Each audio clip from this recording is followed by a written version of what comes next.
Hello everyone. I mentioned to you last week that in terms of our rectory, I wanted to start having some of those who are chairing some of the various committees, those who've been very involved for a couple of years, to also share with you where they are. Also because they know a whole lot more about building and stuff than I do, and so they're much more technical and all of that. So Mike Mollere is the chair of our building committee. He's here today to talk just a little bit about where we stand on all of that. So please give him your full attention. Thank you very much, and God bless you all. Thank you, Father Mike. Well, as Father Mike said, my name is Mike Mollere. I'm a fellow parishioner here at St. Bernard of Clairvaux, and I'm also the chairman of the Rectory Building Committee.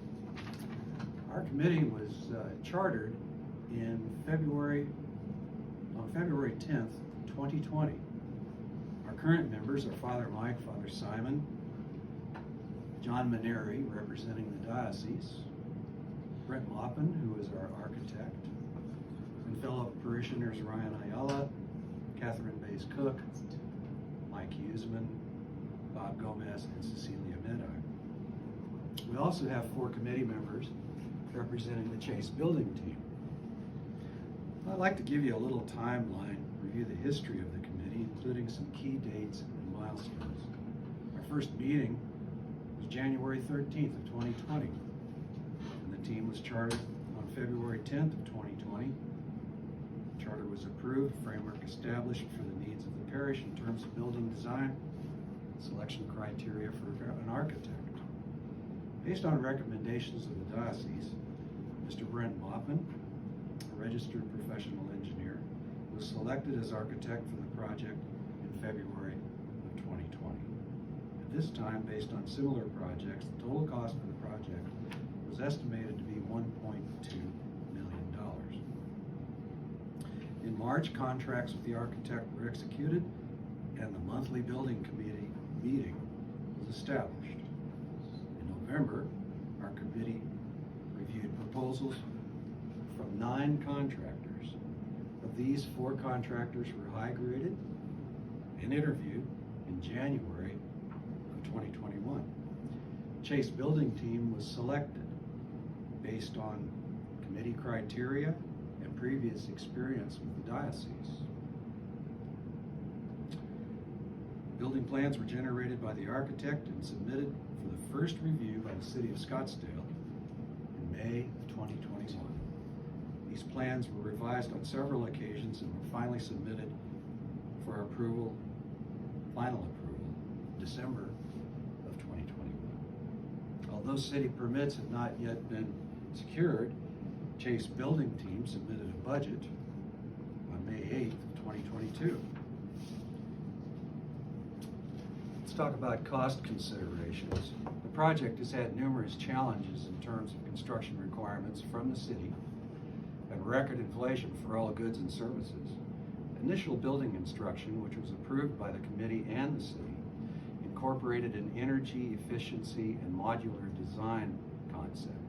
Although cost effective when explored in 2020, the current cost of this unique design has proven to be in excess of our original expectations. Alternative designs are currently being drawn up in terms of plans and associated costs. Selection of an alternative will drive down costs. However, these actions will also add delays in obtaining the final permits from the city and the startup of the construction. A cursory review of building costs trends in Phoenix shows lumber, metal framing, concrete, and labor costs have increased in range from 28 to 124% since January of 2020. The Rectory Building Committee did not expect, 3 points here, the time necessary to finalize architectural plans, inflation of building materials and labor, and the infrastructure costs associated with water, power, and sewer connections. All of these factors caused a large increase in project cost. So what are we doing to complete this project? The committee is exploring alternative construction design in order to reduce cost. We hope this will reduce the budget estimate by at least $150,000. The committee is actively mapping out existing campus infrastructure to reduce costs associated with water, power, and sewer connections. Our architect is communicating with the city of Scottsdale to challenge city requirements that have driven up costs. A regular monthly meeting takes place on the second Wednesday of each month at 2 p.m. here on the campus. I welcome any of you to join in, give us your ideas, suggestions, concerns. This meeting is open to everyone that's a parishioner here, and the committee would love to hear from you. And finally, please feel free to reach out to any committee member in order to discuss your concerns. You've heard Father Mike and Father Simon talk about the importance of this on-campus facility. I believe it is safe to say that St. Bernard of Clairvaux community will grow upon completion of this project. I ask you to help our community reach this important milestone. God's blessings to all of you.